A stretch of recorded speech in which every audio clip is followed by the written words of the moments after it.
नमस्कार, India voice देख रहे हैं आप और मैं हूं आपके साथ तुषार कुमार। तो वक्त तो चला है रिपोर्टर लाइव का, जहां पर दिन भर की तमाम बड़ी खबरों की जानकारी जो है वो हमारे संवाददाता ग्राउंड जीरो से आप लोगों तक पहुंचाते हैं। लेकिन सबसे पहले हम बात करेंगे कि दिल्ली में कांग्रेस की CWC की बैठक हुई।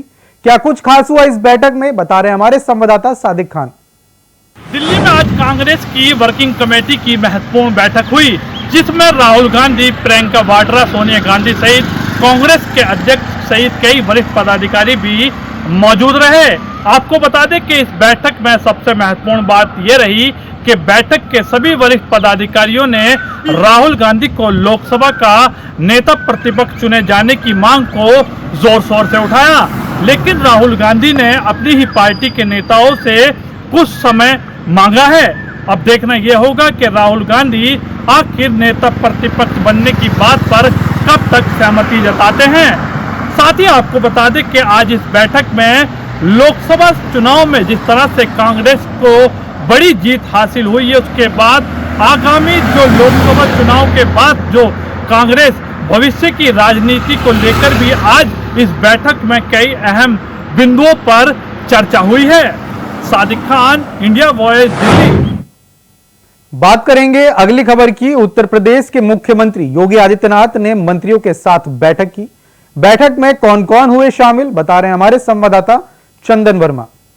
भारतीय जनता पार्टी की करारी हार के बाद आज सीएम योगी ने बड़ी बैठक बुलाई, जिसमें तमाम मंत्री शामिल थे। चाहे कैबिनेट की बात करी जाए, वही राज्य मंत्री, साथ ही साथ स्वतंत्र प्रभार, तमाम मंत्री शामिल थे। जिसमें मुख्यमंत्री योगी आदित्यनाथ ने कई सीटों पर हार के बाद आज एक बड़ी बैठक ली थी, जिसमें जो तमाम मंत्री थे उनको बड़े दिशा निर्देश जारी किए गए। साथ ही साथ जिस तरह से हुई लापरवाही को देखते हुए जो सीटें हारी गई हैं, उसको लेकर भी एक बड़ा दिशा निर्देश जारी किया गया। हालांकि दोनों डिप्टी सीएमओ की अगर बात की जाए तो ना तो केशव प्रसाद मौर्य उस बैठक में पहुंचे और ना ही ब्रजेश पाठक उस बैठक में पहुंचे।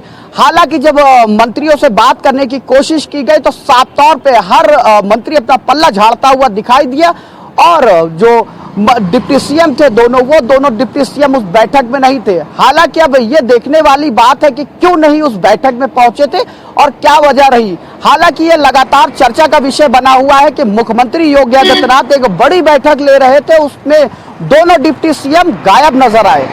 अब देखना होगा क्या किस तरह के, हालांकि कई दौरे भी होते हैं मंत्रियों के, लेकिन किस दौरे में थे और क्या चीजें रही, हालांकि अभी वो चीजें तस्वीरें साफ नहीं हो पाई है। कैमरा पर्सन राहुल के साथ में चंदन वर्मा, इंडिया वॉइस, लखनऊ। बात करेंगे अगली खबर की। शनिवार को सपा अध्यक्ष अखिलेश यादव ने लखनऊ में नवनिर्वाचित सांसदों के साथ बैठक की। बैठक में क्या कुछ हुआ खास, बता रहे हैं हमारे संवाददाता मोहम्मद आसिफ।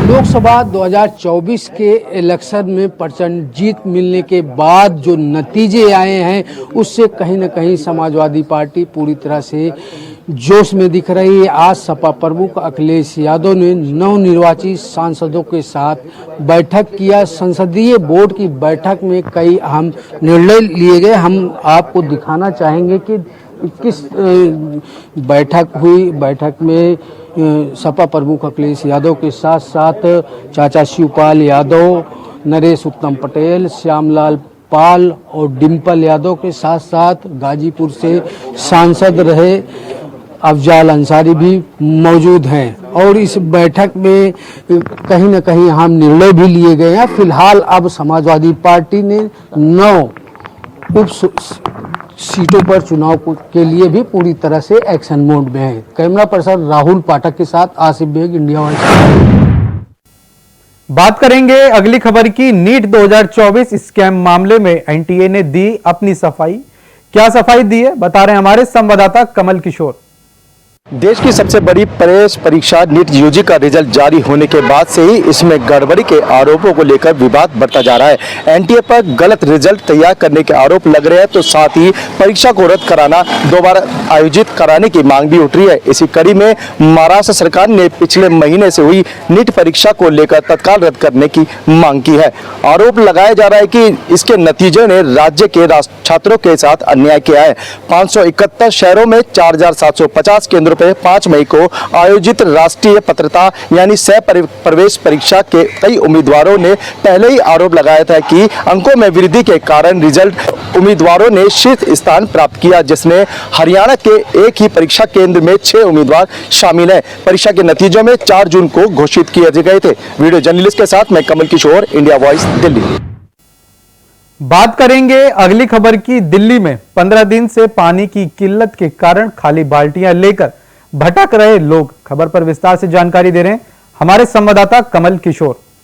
दिल्ली में भीषण गर्मी के बीच पानी की किल्लत लगातार जारी है। इस बार एक एक बाल्टी पानी के लिए लोगों को तरसना पड़ रहा है। टैंकरों के आते ही लोग अपनी खाली बाल्टियां लेकर उसके पीछे दौड़ने लगते हैं, तो वहीं कई इलाकों में पानी के भरने के लिए कतारों में खड़े हुए दिखाई दे रहे हैं। देश में लोग एक तरफ जहां गर्मी के प्रकोप से परेशान है, तो वहीं दूसरी तरफ लोग पानी की कमी के कारण बेहाल है। राष्ट्रीय राजधानी दिल्ली में लगातार जल संकट गहरा रहा है। दिल्ली जल बोर्ड की तरफ से लगातार लोगों से अपील की जा रही है कि लोग अपना पानी को बर्बाद न करें। इसके साथ ही दिल्ली जल बोर्ड की तरफ से बताया गया है कि पानी की कमी की स्थिति जब तक सामान्य नहीं हो जाती तब तक इलाके में केवल एक टाइम पानी ही आएगा। वीडियो जर्नलिस्ट के साथ मैं कमल किशोर, इंडिया वॉइस, दिल्ली।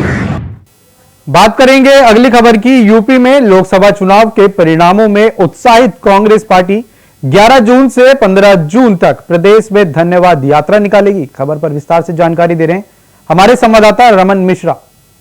भारत जोड़ो यात्रा और उसके बाद में न्याय यात्रा के बाद में जिस तरीके से 2024 लोकसभा चुनाव में कांग्रेस का प्रदर्शन अच्छा रहा, उसके बाद से अब कांग्रेस ने उत्तर प्रदेश विधानसभा चुनाव की तैयारी शुरू कर दी है।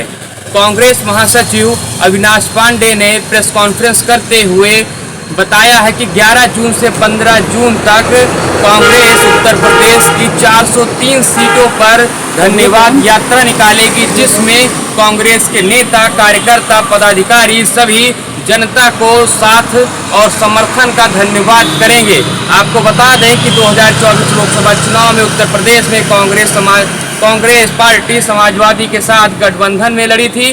कांग्रेस ने 17 सीटों पर चुनाव लड़ा था, जिसमें 6 सीटों पर जीत दर्ज की है और साथ में उनके जो सहयोगी दल समाजवादी पार्टी है उसने 37 सीटों पर जीत दर्ज की है। ऐसे में अब इस मौके को जब जनता में कांग्रेस की बात चल रही है, कांग्रेस के मुद्दों की बात चल रही है, अब कांग्रेस का जो नेतृत्व है इसका फायदा उठाना चाहता है और इसीलिए अब कांग्रेस ने धन्यवाद यात्रा निकालने का निर्णय लिया है, जो कि 11 से 15 जून तक निकाली जाएगी। कैमरामैन रमाशंकर यादव के साथ रमन मिश्रा, इंडिया वॉइस, लखनऊ। बात करेंगे अगली खबर की। क्या राहुल गांधी वायनाड से देंगे इस्तीफा या फिर रायबरेली से देंगे इस्तीफा? खबर पर विस्तार पूर्वक जानकारी दे रहे हैं हमारे संवाददाता राजू तिवारी। चुनाव 2024 का सियासी रण भले ही थम गया हो, लेकिन रायबरेली की सियासत गलियारों में आज भी पारा 7वें आसमान पर देखने को मिल रहा है। बता दें कि रायबरेली से जीते हुए सांसद राहुल गांधी रायबरेली और वायनाड दोनों जगह से चुनाव लड़े थे और दोनों जगह से वो विजय प्राप्त किए हैं। तो ऐसे में अब ये कयास लगाया जा रहा है कि रायबरेली की सीट पर वो बरकरार रहेंगे और वायनाड से वो इस्तीफा देंगे। बता दें कि कांग्रेस का सियासी गढ़ है रायबरेली, यहाँ की पारंपरिक सीट है कांग्रेस की, तो इसके नाते जो रायबरेली किला है कांग्रेस का, उसको बरकरार रखने के लिए राहुल गांधी रायबरेली में मौजूद रहेंगे, यानी रायबरेली से वो सांसद बने रहेंगे और वायनाड से इस्तीफा देंगे। तो ऐसे में साफ तौर से कहा जाता है कि जो उत्तर प्रदेश की राजनीति है उसकी अहम भूमिका रायबरेली अदा करती है। तो ऐसे में रायबरेली और अमेठी चूंकि हमेशा से ही कांग्रेस का गढ़ रहा है, चाहे सोनिया गांधी हो, फिरोज गांधी हो और इंदिरा गांधी हो, वो जो है रायबरेली से चुनाव लड़कर प्रधानमंत्री की सीट तक पहुंचे। तो ऐसे में काफी अहम भूमिका राजनीति का रायबरेली अदा करता है। तो इसी नाते कहीं ना कहीं ये जो सूत्रों के हवाले से खबर आ रही है कि रायबरेली से ही राहुल गांधी सांसद बने रहेंगे और वायनाड से इस्तीफा देंगे। आपको बता दें कि रायबरेली की राजनीतिक कैरियर की बात करें तो यहाँ पर हमेशा से ही कांग्रेस का दबदबा रहा है और आजादी के बाद से अभी तक यहाँ पर भारतीय जनता पार्टी कमल नहीं खिला सकी है। हालांकि उसकी पुरजोर कोशिश की गई है और प्रयास किया गया है। बता दें कि जो गृह मंत्री अमित शाह है वो यहाँ का चुनाव अपने हाथों में लेकर, यानी बागडोर स्वयं उनके द्वारा संभाला गया था और पूरे चुनावी रण में वो रायबरेली में डटे रहे। कई उनके द्वारा सभाएं की गई, तो ऐसे में वो कहीं ना कहीं जो गड़बड़ियां थी उसको भी दुरुस्त करने का प्रयास किए, लेकिन कहीं ना कहीं यहां फिर से असफलता भारतीय जनता पार्टी के खेमे में गई। और वहीं अगर कांग्रेस की बात करें तो कांग्रेस से प्रियंका गांधी ने अपने भाई राहुल गांधी को यहां से सांसद बनाने के लिए और कांग्रेस के सियासी गढ़ को और किले को मजबूत बनाने के लिए उन्होंने स्वयं बागडोर ली थी। और बता दें कि इसके साथ साथ उन्होंने अमेठी और रायबरेली दोनों की बागडोर ली थी। अमेठी से 2019 में राहुल गांधी को हार का सामना करना पड़ा, लेकिन 2024 में कांग्रेस के करीबी और गांधी परिवार के काफी करीब रहने वाले केएल शर्मा को चुनाव लड़ाया गया था, जिसमें केंद्रीय मंत्री स्मृति ईरानी को उन्होंने शिकस्त देकर कांग्रेस के किले को फिर से बरकरार किया है। तो ऐसे में कहीं ना कहीं कहा जा सकता है कि जिस तरह से लोगों में उम्मीदें थी कि गांधी परिवार का बड़ा चेहरा रायबरेली से चुनाव लड़े, यानी प्रियंका गांधी और राहुल गांधी की बातें हो रही थी, तो उसी के नाते राहुल गांधी को यहां से टिकट दिया गया और राहुल गांधी चुनावी मैदान में आए और यहां से एक बड़ी जीत उनके हाथ में लगी है। तो अब देखने वाली बात होगी कि यहां से राहुल गांधी बने रहेंगे या इस्तीफा देंगे, लेकिन जो सूत्रों के हवाले से खबर आ रही कि रायबरेली का गढ़ को मजबूत बनाने के लिए रायबरेली से ही मैदान में रहेंगे और सांसद बने रहेंगे। Raju Tiwari, India voice, Raebareli. फिलहाल समय हो चला एक छोटे से ब्रेक का, फौरन लौट रहे हैं। तो ब्रेक के बाद एक बार फिर से स्वागत है आपका। चलिए खबरों का सिलसिला आगे बढ़ाते हैं। भारतीय सेना अकेडमी देहरादून में आयोजित पासिंग आउट और ओथ सेरेमनी के बाद 355 कैंडिडेट बतौर लेफ्टिनेंट देश की सेना में शामिल हुए। खबर पर विस्तार से जानकारी दे रहे हैं हमारे संवाददाता अभय कैंतुरा।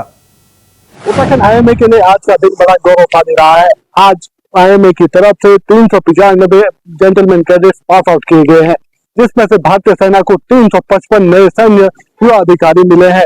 विभिन्न कोर्सों के अधिकारी थे जो आज के बाद सेना के विभिन्न अंगों में जाएंगे, उनको संभालते हुए नजर आएंगे। ये वो हैं जो आगामी दिनों में देश की रक्षा के लिए दूसरों को प्रेरित बनेंगे, खुद ऐसे काम करेंगे जो देश के लिए नए एनलिस्टेड होंगे। आईएमए का इतिहास हमेशा ही गौरवशाली रहा है। आईएमए की तरफ से कई ऐसे नाम यहाँ पर भारतीय सेना को दिए गए जो विभिन्न क्षेत्रों में देश को गौरवान्वित करने वाले रहे हैं। साथ ही आज आईएमए से जो जेंटलमैन कैडेट पास आउट हुए, उसमें मित्र राष्ट्रों के भी 39 जेंटलमैन कैडेट्स हैं जो आज यहाँ से पास आउट होकर अपने अपने देशों में सेना का अंग बनेंगे। आईएमए की तरफ से लगातार देश सेवा के लिए देश के जो युवा नौजवान हैं उनको प्रेरित करने का काम रहा है। लगातार हर साल इसी तरीके से आईएमए देश की भारतीय सेना को नए सैन्य अधिकारी देता आया है। आज ये कह सकते हैं कि आज जो पास आउट जेंटलमैन कैडेट्स हुए उनके साथ ही देश को 66,000 से ज्यादा सैन्य युवा अधिकारी दे चुका है। कैमरामैन हसना साथ अभय कैंतुरा, इंडिया वॉइस, देहरादून। बात करेंगे अगली खबर की। राजस्थान में तेज आंधी और बारिश ने पलटा मौसम। बता दें कि कई जिलों में बारिश और ओलावृष्टि के कारण येलो अलर्ट जारी किया है। कहां पर जारी किया गया है येलो अलर्ट, बता रही है हमारी संवाददाता स्नेहा। राजस्थान में बीते 2 दिनों से जो है पश्चिमी विक्षोभ की एंट्री हुई है, जिस कारण राजस्थान के अधिकांश जिलों में जो है आंधी तूफान और बारिश का जो दौर है वो शुरू हो चुका है। इसी बीच राजधानी जयपुर में भी जो है कल आंधी तूफान के साथ रिमझिम बारिश देखने को मिली है। बारिश हालांकि तेज नहीं थी, लेकिन इससे जो है लोगों को काफी राहत मिली हुई है। कई जो है मुसीबतें भी हुई है, क्योंकि आंधी तूफान के साथ जो है कई खंबे, पेड़ और जो रोड की लाइटें हैं वह क्षतिग्रस्त हो गई है, जिस कारण जो है बिजली कटौती की समस्या हुई है। बिजली जो कट रही है, जिसके कारण जो है आमजनों को समस्याएं झेलनी पड़ रही है। लेकिन मेन कारण यह है कि पश्चिमी विक्षोभ के एंट्री होने के कारण भी जो है राजस्थान में अभी भी जो है उमस और गर्मी बनी हुई है। राजधानी जयपुर की और समस्त राज्यों की बात करें तो अभी भी जो है तापमान बढ़ा हुआ दिखाई दे रहा है। गर्मी से राहत मिली है, लेकिन वो राहत सिर्फ कुछ ही क्षणों की थी। अभी भी जो है वर्तमान में राजधानी जयपुर में चिलचिलाती धूप खिल रही है। अगर राजस्थान की बात करें तो फिर पश्चिमी विक्षोभ के कारण जो है कुछ ही राज्यों में जो है आंधी तूफान देखने को मिली है। वहीं चित्तौड़गढ़ में जो है तापमान अभी तक वैसा का वैसा है, वहां पे अभी भी चिलचिलाती धूप खिल रही है। लेकिन न्यूनतम तापमान की बात करें तो कोटा में जो है तापमान न्यूनतम देखने को मिल रहा है। कैमरामैन मनीष के साथ मैं स्नेहा, इंडिया वॉइस, राजस्थान। बात करेंगे अगली खबर की। कोरबा जिले की दीपिका गेवरा और कुसमुंडा खदानों को केंद्रीय ऊर्जा मंत्री ने दिए हैं निर्देश। क्या दिए हैं निर्देश, बता रहे हैं हमारे संवाददाता सुहेल किदवई। काले हीरे की धरती कोरबा।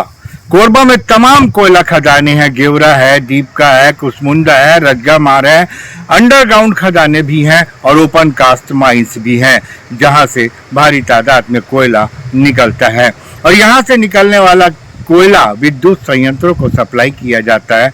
इसके अलावा देश के कोने कोने में तमाम उद्योगों को के लिए भी कोयला यहीं से सप्लाई किया जाता है।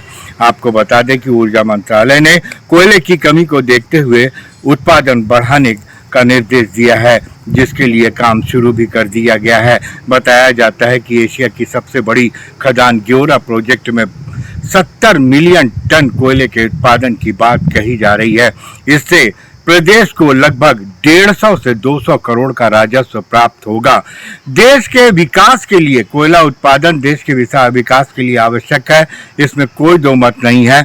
लेकिन विडंबना ये है कि कोयले के उत्पादन के बाद कोयले के उत्पादन में जिन जमीनों का अधिग्रहण किया गया था उन भू विस्थापितों की हालत बहुत ज्यादा खराब है।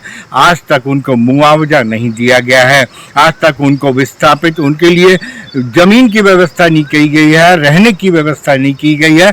तमाम ऐसे मामले हैं जो सामने आते रहते हैं, जिसमें कि धरना प्रदर्शन, चक्का जाम जैसे तमाम चीजें सामने आती रहती हैं, लेकिन आज तक भू विस्थापितों की समस्या को हल नहीं किया गया। देश के विकास के लिए कोयला उत्पादन बहुत जरूरी है, लेकिन इसके साथ जरूरी ये भी है कि उन भू विस्थापितों का ध्यान रखा जाए जो जिनकी जमीनें लेकर कोयला का उत्पादन किया जा रहा है और देश का विकास किया जा रहा है। लेकिन धरातल पर ऐसा होता नहीं दिख रहा है। अब देखना होगा कि जो निर्देश दिए गए ऊर्जा मंत्रालय के साथ, उसमें कोयला उत्पादन तो बढ़ जाएगा, लेकिन भू विस्थापितों की समस्या किस हद तक खत्म होगी ये देखने वाली बात होगी। कोरबा से इंडिया वॉइस के लिए मैं सुहेल किदवई। बात करेंगे अगली खबर की। मैनपुरी के एक फौजी ने वीडियो वायरल करके पुलिस पर मिली भगत का आरोप लगाया है। किस बात पर लगाया आरोप, बता रहे हैं हमारे संवाददाता मुकेश कुमार। मैनपुरी के औंछा थाना क्षेत्र का एक जमीनी विवाद का मामला सामने आया है, जहां एक फौजी ने जो एक फिल्म आई थी पान सिंह तोमर, उस फिल्म के अंदाज में ही जिला प्रशासन से अपना एक वीडियो बनाकर सोशल मीडिया पर अपलोड किया और जिला प्रशासन को चेतावनी दी है। अगर उसको उसके प्लॉट की जो विवाद को लेकर जो जसकरण है उस गांव के ही रहने वाले हैं, जिसके बाद उसका विवाद हो गया और कई सालों से लगातार विवाद किया जा रहा है। औंछा थाना क्षेत्र के रहने वाले राजकरण जो कि सीमा पर तैनात हैं, उन्होंने वहीं से एक वीडियो अपलोड किया और उसमें पूरी वीडियो में वाकया में बताया कि उनकी माता पिता सहित उनकी पत्नी के साथ अभद्रता की जा रही है और जिला प्रशासन की ओर से कोई ऐसी ठोस कार्रवाई नहीं की गई है। अगर ऐसी कार्रवाई अगर अमल में नहीं लाई गई तो फौजी जो राजकरण है उन्होंने कहा है कि हमें पान सिंह तोमर बनने पर प्रशासन लोग मजबूर ना करें, क्योंकि पान सिंह तोमर जो फिल्म है जिस तरीके से उसमें रोल निभाया गया उसी तरीके फौजी ने अपने अंदाज में इस अंदाज में ही जिला प्रशासन को चेतावनी दी है और कहा है कि अगर उसमें आरोपियों के जो कब्जेदारक हैं उनके विरुद्ध कार्रवाई नहीं की तो फौजी पान सिंह तोमर का रूप धारण कर लेगा और इसका जिम्मेदार मैनपुरी जिला प्रशासन होगा। फिलहाल औंछा थाना क्षेत्र के गांव बल्लमपुर का यह मामला बताया जा रहा है, जहां फौजी के परिवार के साथ दबंगों द्वारा अभद्रता की जा रही है और उसके प्लॉट पर भी कब्जा कर लिया है। फिलहाल पुलिस ने पूरे मामले की जांच शुरू कर दी है, तो वहीं जो फौजी का वीडियो है उसको भी संज्ञान में लिया जा रहा है और उसको कार्रवाई का आश्वासन भी दिया गया है। मैनपुरी से इंडिया वॉइस के लिए मुकेश कुमार। बात करेंगे अगली खबर की। सिद्धार्थनगर के डुमरीगंज तहसील क्षेत्र के भरवटिया में तैनात लेखपाल का पैसे मांगने का ऑडियो वायरल हुआ है। कैसे हुआ है ऑडियो वायरल, बता रहे हैं हमारे संवाददाता राकेश यादव। सिद्धार्थनगर जिले के डुमरियागंज तहसील क्षेत्र के भरवटिया का एक मामला सामने आया है, जो कि लेखपाल वरासत के नाम पे जो है एक पीड़ित व्यक्ति से पैसे मांगने का ऑडियो सोशल मीडिया पे वायरल हुआ है। इस तरह का मामला बराबर देखने को मिलता है कि सोशल मीडिया पे वायरल भी होता है ऑडियो, जिस तरह से लेखपाल पैसा मांग रहा है वरासत के नाम पे। अब ज़मीन उसकी दूसरे के नाम पे वरासत कर दी जाती है, जो कि उसे मृत घोषित करके फर्जी प्रमाण पत्र बनाकर उसकी ज़मीन को वरासत कर दिया गया। वो दर भटक रहा है न्याय के लिए। अब देखने की बात यह है कि उसे न्याय कब मिलती है। वो एसडीएम तक शिकायत किया, जिलाधिकारी के पास भी पहुंचा, मुख्यमंत्री पोर्टल पे भी शिकायत किया, लेकिन अभी तक उसको न्याय नहीं मिला है। जिस तरह से वो बता रहा आरोपी कि हमारी जो है अभी मैं जिंदा हूँ और मुझे मृत घोषित करके फर्जी प्रमाण पत्र बनाकर मेरी ज़मीन का वरासत कर दिया गया और दूसरे द्वारा बेचा जा रहा, तब जाके उसे पता चला। जबकि वो बम्बई में रहता था। जब वो ज़मीन बेचने गया दूसरा व्यक्ति, तब उसे पता चला कि फर्जी तरीके से इसे वरासत करके इसे बेचा जा रहा। सिद्धार्थनगर से राकेश यादव, इंडिया। बात करेंगे अगली खबर की। केदारनाथ धाम में थार गाड़ी से मंदिर तक पहुंचे स्वास्थ्य श्रद्धालु, जिसका वीडियो भी सोशल मीडिया पर तेजी से वायरल हो रहा है। खबर पर विस्तार से जानकारी दे रहे हैं हमारे संवाददाता अभय कैंतुरा। चारों से प्रसिद्ध धामों में वीआईपी दर्शन इस समय बंद है, लेकिन पर्यटन विभाग की तरफ से एक अनूठी पहल शुरू की गई थी, जिसमें 2 थार गाड़ियों को केदारनाथ धाम भेजा गया था, ताकि धाम में पहुंचने वाले ऐसे लोग जो दिव्यांगजन हैं या फिर अस्वस्थ लोग हैं जो पैदल नहीं चल पा रहे हैं, उनको इन गाड़ियों के माध्यम से धाम तक पहुंचाना था ताकि उनके दर्शन कर सके। लेकिन जिस प्रकार से इन वाहनों का दुरुपयोग वहां पर होने लगा, उसको लेकर शासन स्तर पर काफी गंभीर रूप से बातें कही जाने लगी है। मुख्य सचिव राघव रतूड़ी ने इस पूरी घटना की जांच कराने के आदेश यहाँ पर दिए। जिलाधिकारी रुद्रप्रयाग को निर्देश दिए कि इस पूरी घटना की जांच की जाए और जो अधिकारी इस मामले में दोषी है, जिनकी तरफ से लगातार लापरवाही बरती गई है, नियमों का उल्लंघन करने का वहां पर किया गया और था जो वाहन वहां पर भेजा गया उसका दुरुपयोग वहां पर किया गया, ऐसे अधिकारियों के खिलाफ कार्रवाई करने की बात वहां पर कही गई है। ये समझा जा सकता है कि चार धाम में आने वाले हर श्रद्धालु के लिए दर्शन लाभ होने चाहिए थे और यही उद्देश्य था कि भीड़ भी ना बढ़े और सभी श्रद्धालु रूप से नियमित रूप से वहां पर दर्शन कर सके। उसके लिए वीआईपी दर्शन भी बंद थे, लेकिन जैसे वीडियो सामने आ रहे तैसे समझा जा सकता है कि मंदिर प्रशासन के जो नियम है उसकी कथनी करने में बड़ा फर्क नजर आने लगा है। बात करेंगे अगली खबर की। जौनपुर में एक महिला को घसीटकर ईंट पत्थर से पीटने का वीडियो सोशल मीडिया पर तेजी से वायरल हो रहा है। महिला की क्यों हो रही है पिटाई, बता रहे हैं हमारे संवाददाता विवेक कुमार। जौनपुर में एक महिला का पिटाई करने का वीडियो सोशल मीडिया पर बड़ी तेजी से वायरल हो रहा है। वायरल वीडियो में साफ तौर पर देखा जा सकता है महिला को घसीटकर 2 युवक उस पर ईंट पत्थर से हमला कर रहे हैं। जब वायरल वीडियो सोशल मीडिया पर जब वायरल होने लग रहा है तो पुलिस के अधिकारी मामले को संज्ञान में लेकर 3 लोग खिलाफ मामला दर्ज कर जांच पड़ताल में जुट गए हैं। ये वायरल वीडियो जो है जौनपुर के चंदवक थाना क्षेत्र का बताया जा रहा है। तस्वीरों में साफ तौर पर देखा जा सकता है एक महिला को जो है बाल पकड़कर और जमीन पर लिटाकर घसीटकर जो है 2 युवक महिला को मारपीट रहे हैं और महिला जो है उनसे छुड़वाने का प्रयास कर रही है और चीख पुकार महिला को लोगों से लगा रही है। हालांकि वायरल वीडियो को पुलिस के अधिकारी पुराना बता रहे हैं, लेकिन पुलिस के अधिकारियों को माने तो वायरल वीडियो को संज्ञान में लेते हुए पुलिस ने 3 लोग खिलाफ मामला दर्ज कर जांच पड़ताल में जुटी हुई है। पूरा मामला जो है जौनपुर का चंदौक थाना क्षेत्र का बताया जा रहा है। जौनपुर से विवेक कुमार, इंडिया वाइज।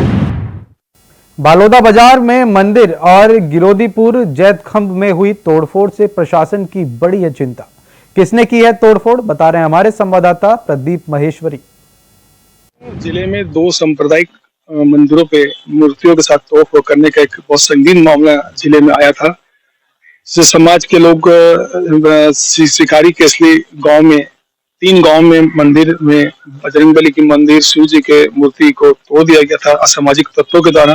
तो वहां पर विश्व हिंदू परिषद, बजरंग दल और हिंदू संगठन के लोगों ने खूब आंदोलन किया था। तब प्रशासन को कड़ी मशक्कत करके यह आश्वासन दिया गया था कि 3 दिन के अंदर हम इस आरोपियों को गिरफ्तार करेंगे। वहीं सतनामी समाज के पूज्य गुरु घस बाबा के जैत स्तंभ को किसी असामाजिक तत्व ने तोड़फोड़ की थी, तब भी वहां पर सतनामी समाज के लोगों ने बहुत नाराजगी व्यक्त करके आंदोलन किया था। तब जिला प्रशासन ने कहा था कि हम तत्काल ऐसे असामाजिक तत्वों को गिरफ्तार करेंगे और 3 आरोपियों को पुलिस ने गिरफ्तार किया। और वहीं मंदिर के जब तोड़फोड़ करने वाले 10 आरोपियों को पुलिस ने गिरफ्तार कर समाज को ये मैसेज दिया कि जिला प्रशासन ऐसे असामाजिक तत्वों से बहुत कड़ाई से सामना करेगा। आज जिला प्रशासन की हाई कमेटी की बैठक हुई, जिसमें कलेक्टर KL चौहान, जिला के एसपी सदानंद कुमार और पूरे पुलिस अधिकारी की बैठक और राजनीतिक व्यक्ति समाज के लोगों की बैठक आयोजित की गई, जिसमें यह आश्वासन दिया गया किसी भी असामाजिक तत्व को छोड़ा नहीं जाएगा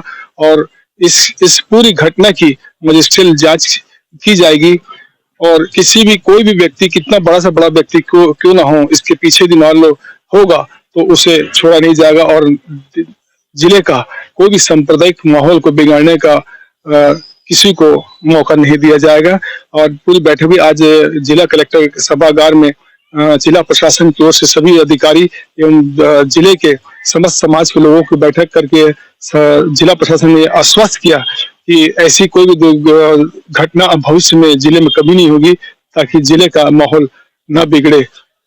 इस बात पे सभी समाज के लोगों ने संतुष्टि व्यक्त की और ऐसी घटनाओं की मजिस्ट्रियल जांच के आदेश पर सभी समाज के लोगों को सहमति देकर सब भाईचारा हमेशा कायम रखने का आश्वासन जिला प्रशासन ने भी सभी समाज को संतुष्ट किया कि अब ऐसी घटना नहीं घटेगी और जिला प्रशासन इसके लिए बहुत सजग रहेगा। मैं इंडिया वॉइस के लिए बड़ौदा बाजार से प्रदीप माहेश्वरी। फिलहाल के लिए रिपोर्टर लाइव में इतना ही। देश और दुनिया की तमाम बड़ी खबरों को जानने के लिए बने रहे इंडिया वॉइस के साथ। नमस्कार।